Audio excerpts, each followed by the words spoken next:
Hi అండి, అందరికీ నమస్కారం. Welcome back to our YouTube channel. ఈ రోజున వచ్చేసి మన తెలంగాణలో ఆసరా చేయుత ద్వారా ఆసరా పెన్షన్దారులు ఎవరైతే ఉన్నారో వారికి అయితే గొప్ప శుభవార్త చెప్పారండి మన సీతక్క గారైతే. అదేవిధంగా మన సీఎం రేవంత్ రెడ్డి గారు కూడా ఆసరా పెన్షన్దారులకు అయితే ఒక మంచి శుభవార్త అయితే తీసుకురావడం అయితే జరిగిందండి.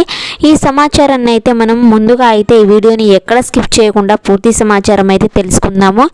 మన తెలంగాణలో వృద్ధులకు కానీ, ఒంటరి మహిళలకు కానీ, వికలాంగులకు కానీ గతంలో ఏదైతే హామీ ఇచ్చారో ఆ హామీ ఇచ్చిన విధంగానే 4016 రూపాయలు మరియు 6016 రూపాయలు అయితే ఇవ్వడానికి మన రాష్ట్ర ప్రభుత్వం అయితే ముందుకు అయితే రావడం అయితే జరిగిందండి. అలాగే మన రాష్ట్ర ప్రభుత్వం అయితే మనకు హామీ ఏదైతే ఇచ్చారో హామీ ప్రకారం అయితే మాట ప్రకారం ప్రత్యేక హామీలు విడతల వారిగా అయితే సమకూర్చుతామనేసి మనకు చెప్పడం అయితే జరిగింది. అలాగే కొత్తగా ఎవరైతే ఈ ఛానల్ని చూస్తున్నారో తప్పకుండా లైక్ అండ్ షేర్ చేసి సబ్స్క్రైబ్ చేసి సపోర్ట్ చేస్తారని కోరుకుంటున్నాము. అదేవిధంగా కొత్తగా ఎవరైతే కొత్త పెన్షన్దారులు ఎవరైతే ఉన్నారో వారికి ఎప్పటి నుండి వస్తాయి అనే విషయాలు కూడా మనం ఈ వీడియోలో అయితే మాట్లాడుకుందామండి.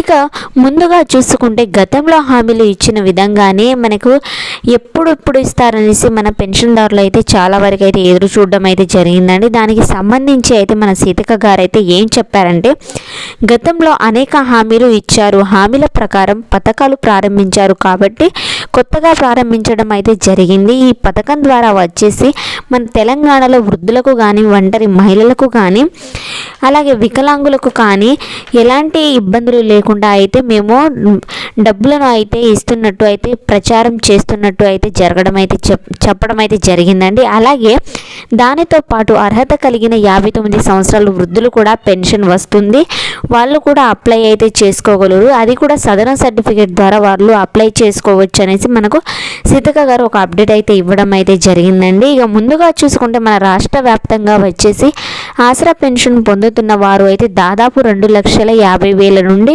2,70,000 మంది మాత్రమే వస్తున్నారండి. అదేవిధంగా దాదాపు దానిలో 20,000 మందికి మాత్రం క్యాన్సిల్ అవ్వడం అనేది జరిగింది. అదేవిధంగా ఆ విషయం అయితే మనందరికీ తెలిసిందే, ఎందుకంటే గత ప్రభుత్వం బీఆర్ఎస్ ఉన్నప్పుడు చాలా రకంగా అవినీతి జరగడం అయితే జరిగిందండి. సో మొత్తానికి అయితే మనకు రైతు భరోసా నిధులు ఏ విధంగా అందజేస్తున్నారో అదే విధంగా పెన్షన్దారులకు అయితే ఖచ్చితంగా పెన్షన్ డబ్బులను ఈ నెలలో అందజేస్తాము. ఈ జనవరి నెల ఏదైతే ఉందో ఈ 2026లో ఖచ్చితంగా అయితే పెన్షన్ డబ్బులను అయితే అందజేస్తామన్నట్టు మన సీతక్క గారు అయితే చెప్పడం అయితే జరిగిందండి. అలాగే కొత్త పెన్షన్దారులకు అయితే మన రాష్ట్ర ప్రభుత్వం అయితే వారికి పెన్షన్ ఇవ్వడానికి అయితే ముందుకు వచ్చిందన్నమాట. అలాగే అప్లై ఎవరైతే చేసుకోలేదో వాళ్ళు ఖచ్చితంగా అప్లై అయితే చేసుకోగలరు. అదేవిధంగా అప్లై చేసుకున్న తర్వాత వాళ్ళకు అప్రూవల్ అయినట్టు సర్టిఫికేట్ అయితే వస్తుందండి. తద్వారా వారైతే ప్రతి నెల అయితే పెన్షన్ డబ్బులను అయితే పొందడం అయితే జరుగుతుంది. ఇక మరిన్ని ఏమైనా డౌట్స్ ఉంటే మాకు కామెంట్ రూపంలో అయితే తెలపగలరు. మీరు ఎలాంటి బాధలు పడాల్సిన అవసరం అయితే లేదండి, ఎందుకంటే ఈసారి ఖచ్చితంగా అయితే మన సీతక్క గారు అయితే గట్టిగా మాట అయితే ఇవ్వడం అయితే జరిగింది. ఈసారి ఎన్ని అడ్డంకులు వచ్చినా పెన్షన్ డబ్బులు అయితే ఇచ్చే తీరుతామన్నట్టు మనకు అప్డేట్ అయితే రావడం అయితే జరిగిందండి. మా ఈ వీడియో మీకు నచ్చినట్లయితే థ్యాంక్స్ ఫర్ వాచింగ్ వీడియో.